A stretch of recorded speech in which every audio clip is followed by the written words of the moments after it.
অবশেষে সিলেট যাচ্ছেন বিএনপি চেয়ারপারসনের রাজনৈতিক সচিব বীর মুক্তিযোদ্ধা হারিস চৌধুরী। তবে যাচ্ছে তার দেহাবশেষ। ঢাকা মেডিকেল কলেজ হাসপাতালে ডিএনএ পরীক্ষায় নিশ্চিত হওয়ার পর শনিবার দিবাগত রাতে হস্তান্তর করা হয় হারিস চৌধুরীর দেহাবশেষ। তাৎক্ষণিক প্রতিক্রিয়া জানাতে গিয়ে কান্নায় ভেঙে পড়েন মেয়ে সামিরা তানজিন চৌধুরী। বলেন, দেরিতে হলেও ন্যায় বিচার পেয়েছেন।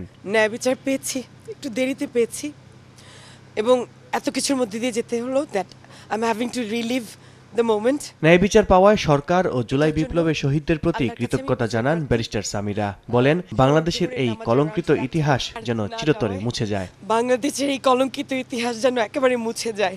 আপনারা সবাই প্রতিজ্ঞা করুন, দোয়া করুন, আমি আপনাদের সবার কাছে কৃতজ্ঞ। রোববার দুপুরে সিলেটের শাহী ঈদগাহ ময়দানে জানাজা শেষে হারিস চৌধুরীর ইচ্ছা অনুযায়ী কানাইঘাটে দাফন করা হবে। 2021 সালের 3 সেপ্টেম্বর মারা যান হারিস চৌধুরী। পরে পরিচয় গোপন করে সাভারের একটি মাদ্রাসা প্রাঙ্গণে তাকে দাফন করা হয়। মেয়ে সামিরার করা এক রিটের পরিপ্রেক্ষিতে লাশের ডিএনএ পরীক্ষার আদেশ দেন আদালত। ডিএনএ পরীক্ষায় লাশটি বিএনপি নেতা হারিস চৌধুরীর বলে নিশ্চিত হয় হাসপাতাল কর্তৃপক্ষ।